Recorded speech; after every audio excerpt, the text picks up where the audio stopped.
విజయవాడ పశ్చిమ నుంచి జలీల్ ఖాన్ కుమార్తెకు టికెట్ ఇస్తున్నట్లు సీఎం ప్రకటించారనడం నమ్మశక్యంగా లేదని police housing corporation chairman Nagul Meera అన్నారు. టీడీపీ పార్టీ సిద్ధాంతాలకు కట్టుబడి పనిచేస్తున్నానని, రాష్ట్రంలో నూర్ భాషలకు 4 ఎమ్మెల్యే టికెట్లు ఇవ్వాలని చంద్రబాబును కోరుతామన్నారు. జలీల్ ఖాన్ కుమార్తెకు విజయవాడ పశ్చిమ నుంచి టికెట్ ఇస్తున్నట్లు సీఎం ప్రకటించలేదని, జలీల్ ఖానే ప్రకటించుకున్నారన్నారు.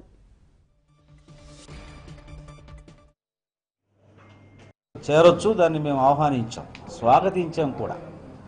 కానీ నిన్న చంద్రబాబు నాయుడు గారి దగ్గరికి వెళ్ళి మాట్లాడి వచ్చి బయటకు వచ్చి మా అమ్మాయికి సీట్ ఇచ్చేశారని ప్రశ్న చెప్పడం అనేది తెలుగుదేశం పార్టీ సిద్ధాంతానికి వ్యతిరేకం.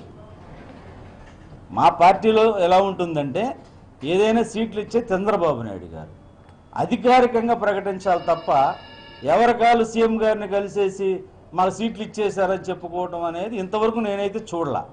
అలా ఎవరు చెప్పలా. ఈ రోజున తెలుగుదేశం పార్టీలో 35 ఏళ్ళ నుంచి 5-6 సార్లు ఎమ్మెల్యే అయిన కూడా నాకు సీట్ ఇచ్చేశారు చంద్రబాబు నాయుడు గారు అని చెప్పలా. కాబట్టి తెలుగుదేశం పార్టీ సిద్ధాంతానికి అనుగుణంగా ముందుకెళ్ళాలి.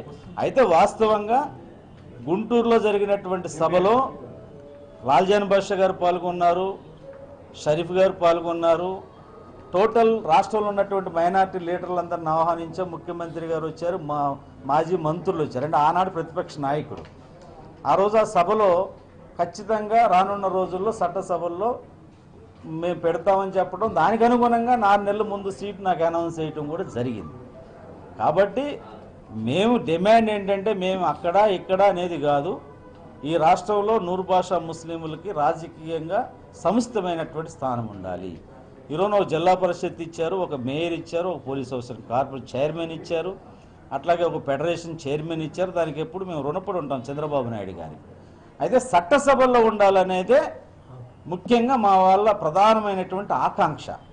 ఈనాడు రాష్ట్ర వ్యాప్తంగా ఒక ఆర్గనైజ్డ్ వర్గంగా ఉన్నది. కాబట్టి ఈరోజు ఏదైతే నిన్న నా మీద ఏదైతే ఊహించి ఇది ఎంతవరకు నిజమో అబద్ధమో ఎవరికి తెలియనటువంటి అంశం. సిబిఐ నూతన డైరెక్టర్ నియామకంపై ఇవాళ తుది నిర్ణయం తీసుకోనున్నారు.